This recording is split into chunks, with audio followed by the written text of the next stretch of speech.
play this. Yeah, I'm gonna try and play the rest of this interview through and react along the way. I got a bad habit of pausing things and then doing 30-minute monologues, so I'm gonna try and react straight through. I'm finna take these ponytails out, so you're finna see me come undone in my ways and just my mind. But yeah, I'm finna watch this. I hate watching marketing professionals. I'm not gonna lie. Just it's whatever. It's just personal opinion. Off we go. Company, so we got some fun stuff. And we also forgot to mention Brooklyn. And you know the audience doesn't like when we don't mention Brooklyn. So shout out to Brooklyn. Shout out to Brooklyn. Shout out BK. You know that's our biggest New York. That's our biggest market, actually. And there you go. Oh, so you're gonna win now. Yeah. We got the natives. East New York. There it is. We got the natives. I guess. East New York. East New York. One of my favorite rappers is from East New York. Yeah. Okay. Yeah. Well, he's not from East New York. I mean, he's from Brooklyn. Yeah, but Who's your favorite rapper from East New York? Yes. Is it the MOB guy? What's his name? MOP. I think they're from Brownsville. Brownsville. Okay. They're Brownsville. AZ. AZ. AZ is from Brownsville. No, he's from East New York. AZ. Yeah. He would know. It's his favorite rapper. Yeah. He was from Brownsville. Look at that. Okay. So-Sa. That was one of my out. There you go. That era. That's when I really fell in love with rap. The Firm, him, Nas, but AZ always felt was extremely underrated. So yeah. Absolutely. He's still working. He's still making really great music and look great. Shout out to AZ. Shout out to AZ. So let's get into this. So all right. How do you start your career? Right. Coming from East New York. What's your break into the industry, and which industry do you start first? Was it music, fashion, liquor? Like, how did you actually, get your stride? It's funny. I started in media, so media is a big part of my my expertise as well. So I started at a small internet company a long time ago. Like what company, girl? Mid-90s, long time ago. I've been in the game for a minute. I want to say it's 96. Myself, which is cool. That's gonna bother me. Village.com, and they were like the first lifestyle web. If you've been in the game since 1996, why don't we have a 1996 style campaign from Ciroc or De Leon? The 1990s had the best marketing campaigns. They had the best graphics, the best ads, the best posters, the best materials. I was talking about this earlier.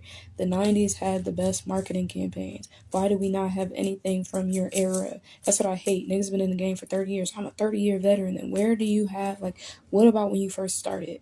Why y'all always get in the game and retire mentally? You always get in the game and adapt to the times and the laziness of the marketing. That ain't efficiency, bro. Give us the same type of rollouts we had. You popped in the rap era. When rap was created, you were in marketing and media, and you're not going to give us any of the rollouts that they gave us for CDs. The Blueprint got a better rollout than De Leon has ever got. The Blueprint got a better rollout than Ciroc has ever got. And Diddy was a rapper. Why didn't you just transfer the same type of campaigns from his music career to his liquor career? I don't understand why the brands be inconsistent. They own by him. Use his name. Use his image. Ain't no music. You could correspond it. There could be corresponding collabs. I just hate when they don't do crossover episodes. Why is there no crossover episode? Why don't we have Diddy in the studio drinking De Leon? Why don't we have a behind the scenes? What gets me through my shift? Me pushing the keys. Why is there never a series attached? Why is there never anything attached? It's just a product. Put it on the shelf. Why are you in the current, what do they call it? The short attention span era, but what do they call it when it's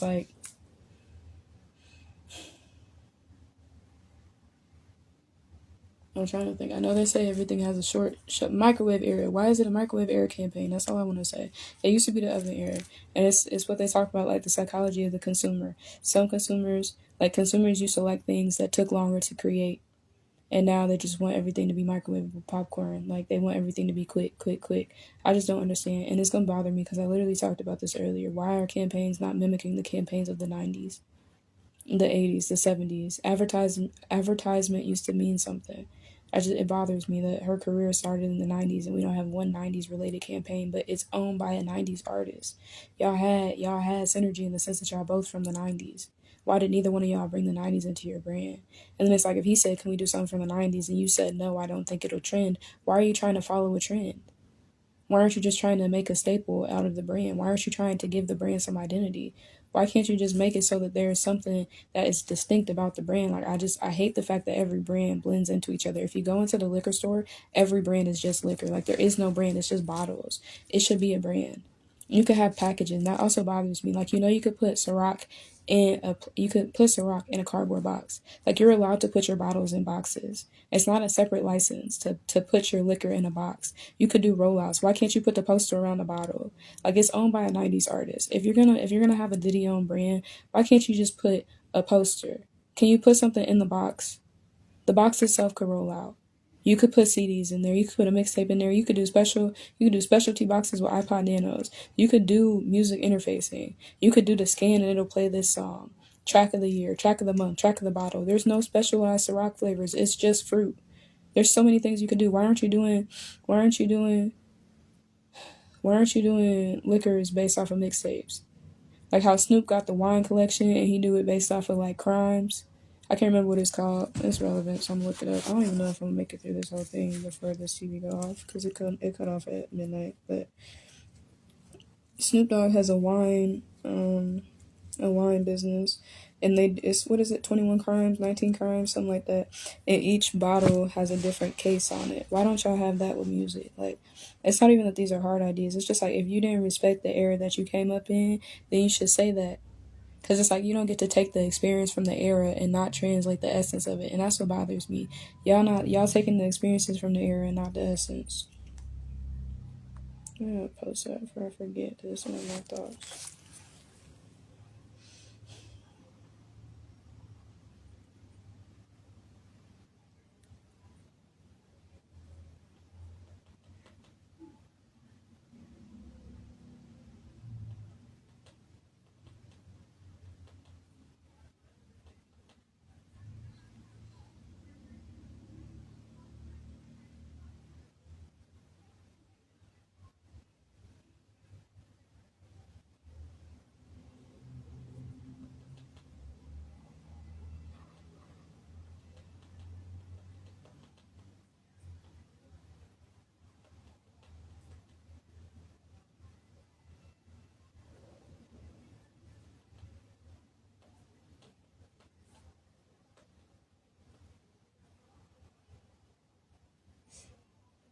I'm about to look up 19 crimes. Let's see.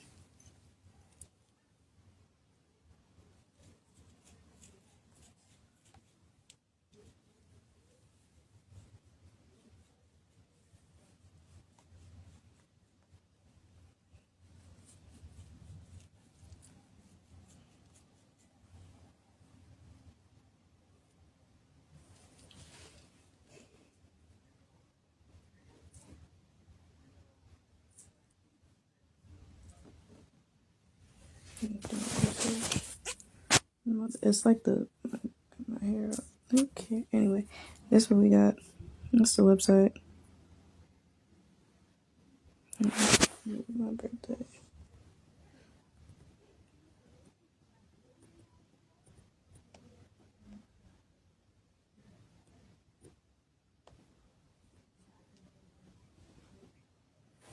Okay. And so it says there are 19 quirks, one for each of the 19 crimes a person could commit to be sentenced to punishment by transportation. The corks, which are randomly distributed with the bottles, have the name of the crime on the side. What crimes will you unlock tonight? What else they got? I don't know if they got any more backstory. It's just something I heard on a podcast. The gang. It's the Industrial Revolution. People were increasingly moving to cities. Prisons were overcrowded, and petty crime was on the rise. After the Revolution of 1776 prevented transportation to America, it was decided banishment to Australia would solve these problems. Read their story. This is the 19 Crimes website. Confirm. John Boyle O'Reilly. Like, it gives you people to look into. There's a story you can follow. You can uncover some stuff. You can literally look into it. There's things you can learn. I just like when a brand acts like you're a connection point. It don't gotta just be a product. Give me something to look up. Give me something to learn. Give me something to remember. Give me something to experience. Some men overcome adversity. Others make an art of it. In 1867, John Boyle O'Reilly was given a sentence second only to death in its severity, transportation. O'Reilly, however, was no ordinary convict. He published poetry throughout the harrowing journey to Australia and, once there, outwitted prison guards to escape to America. Only those who have stood within the bars and heard the din of devils and the appalling sounds of despair can imagine the horrors of the hold of a convict ship. Michael Harrington. I don't know how many people it is. I'm going to see because I'm not going to read all of them. So it's just an example. Again, I'm just on 19crimes.com. Like, it's the website. And again, this is a wine website. It's not just like me doing anything. This is literally the website for the wine. True creative defiance. 19 Crimes is defiant by nature, bold in character, and always uncompromising. We are proud to partner with entertainment icon Snoop Dogg, who embodies all these qualities and more through hard work and perseverance. Snoop Dogg is a culture creator, innovator, and a leader in pop culture. So you can shop the Cali collection. Now, I don't know if the Cali collection is different in its inspiration, but I do know it's under the 19 Crimes label, which is why I said that. Because somebody was like, well, technically Snoop Dogg's wine isn't the same thing, but the brand itself is. So even if you get one, you're still going to find yourself in the rabbit hole that is the transportation crimes or transportation sentencing. Let me see. Let's click on. I want to learn about it. Is there a way I can? Right.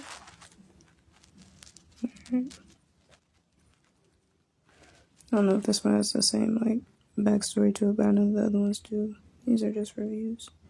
Okay, anyway, the bottles aren't expensive. They like 20 bucks. 15 bucks. 15 bucks for shipping. What is it in stove? $18. Yeah, so like 19 bucks. And wine usually isn't that expensive. The wines, infamous insiders. Infamous insiders. What's the back link for this? Is this the reward system? It's the reward system. Never been on the website before. I just heard about it, so bear with me. Would this be about the 19 Crimes? The crew. What's the crew? The people who work for the company? What's the difference? Hold on.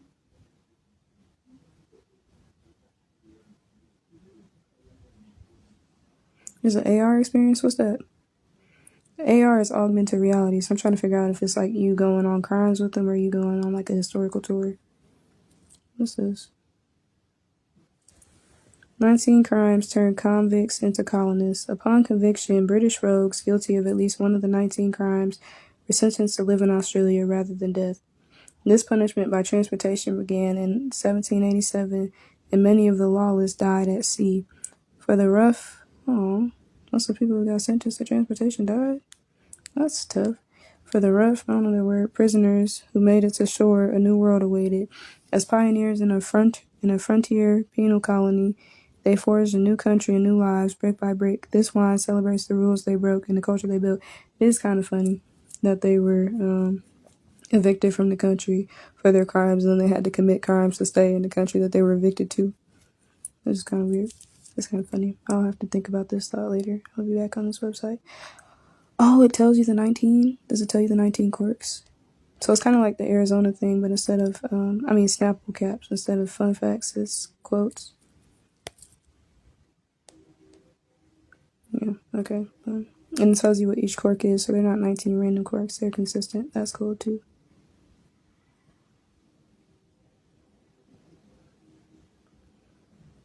Grand larceny, theft above the value of 1 shilling. You can't steal nothing at 1827. A shilling is not a lot, bro. Oh, yeah, it was from someone's speech on criminal reform. Yeah, that's fair. Above 1 shilling, under. These are the sentences you could get. Okay, grand larceny, petty larceny, theft under 1 shilling. Abolished in 1827 when simple larceny removed the distinction between petty and grand larceny. 3. Buying or receiving stolen goods, jewels, and plate. An act again, pawnbroking, was passed by James I, targeting counterfeit brokers. Stealing lead, iron, or copper for buying or receiving. Out of the 15,379 court cases heard at the Old Bailey Courthouse between 1780 and 1800, 13,789 fell under the categories of theft and violent theft. It was a lot of thieves back then. Good to know. impersonating an Egyptian. Why was it so common it became a crime? How many niggas was coming from Egypt that they had to put a stop to that? What's the Egyptians doing, bro? 16th century England began the criminalization of the wandering people. Eventually, it became a felon to even impersonate one. So Egyptians was coming to America that bad? That was crazy. Stealing from furnished lodgings, blankets, bed covers, and sheets were woven, stamped, or taped with LCC, London County Council, to deter theft. Setting fire to underwood. Underwood is an old English term for the undergrowth in a forest. Okay. Stealing letters, advancing the postage, and secreting the money. Well, that one sounds real. That's some Paul Revere stuff. In 1767, it became a felony without benefit of clergy to rob mail or steal letters from the post. Advancing the postage, that's post dating, right? So lying about when mail was sent out, basically. Cool. Is that stealing the money from postage? It's very interesting crimes, very interesting intentional crimes. They had a lot more logic to their crimes back then. Like, you could tell this was specific. I understand. I'm going to save the rest of them. Okay, what's 9? Assault with an intent to rob. In the 19th century, as society became less tolerant of violence, two statutes turned the most serious offenses into felonies. Okay, what's 10? I don't like stopping at odd numbers. Stealing fish from a pond or a river. This crime is still going on in the UK, with reports of stealing fish being front page news in 2015. Now, what's that about? Something to look into. Anyway, the point is, you could do cool stuff. Like, they literally just stamped their corks. Like, they picked a story, they dove into the story, they went all in, they said, you know what, we're going to commit. I just feel like you need to pick a theme and commit to it. Like, what do they call it? Maxing? Like theme maxing, like when that's what they call it in interior decorating, when you max out a style. Like, I gotta look that up real quick, but it's a type of thing where you overdo it. Basically, you pick it as much as you continue to do the theme. I don't know how to say it. Like, if your thing is flowers and pink, your house is as pink and flowery as it can be. Let's see.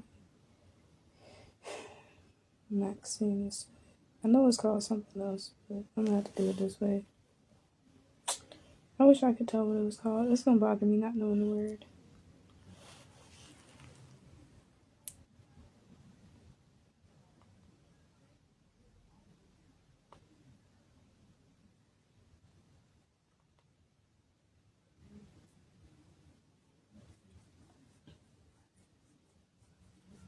Yeah, I can't tell what it's called. Whatever, it don't matter. I'm gonna just let the thought go. I'm just let the thought go. Just let the thought go. I hate letting thoughts go because I know it's called something.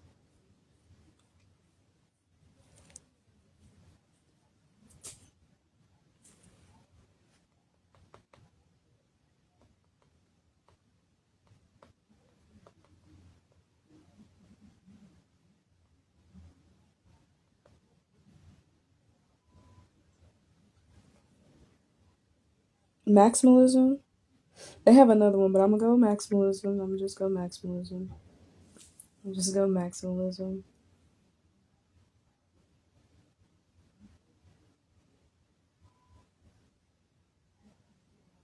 That ain't even maximalism.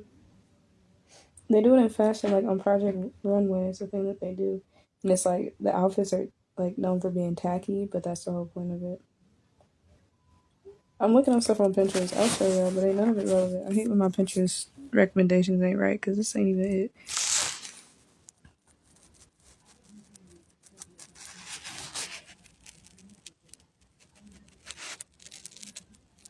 It's kind of like this is the closest one we're gonna get to so far. This one right here. It's just like you pick a theme and you overdo it as much as possible. Like, every single part of your outfit includes the theme that you pick. Like, this one, it seems like they were just like jewelry. I want to go as jewelry heavy as I could. And then you try and maximize the amount of jewelry used in your outfit. You try and maximize the amount of color used in your outfit. You try and maximize the amount of whatever. Like, if you pick flowers, there's flowers on everything. Flower jewelry, flower ties, flower shirts. And then you have different layers. Like, you might have flowers glued onto your shirt. You might have a tie made of flowers. Like, every single thing you see, this is flowers, this is flowers, this is flowers. Like, it's supposed to be like really, really maximized. You're supposed to literally try and see how much of that thing you can feature. And back to the interview. Actually, I'm gonna start a new one.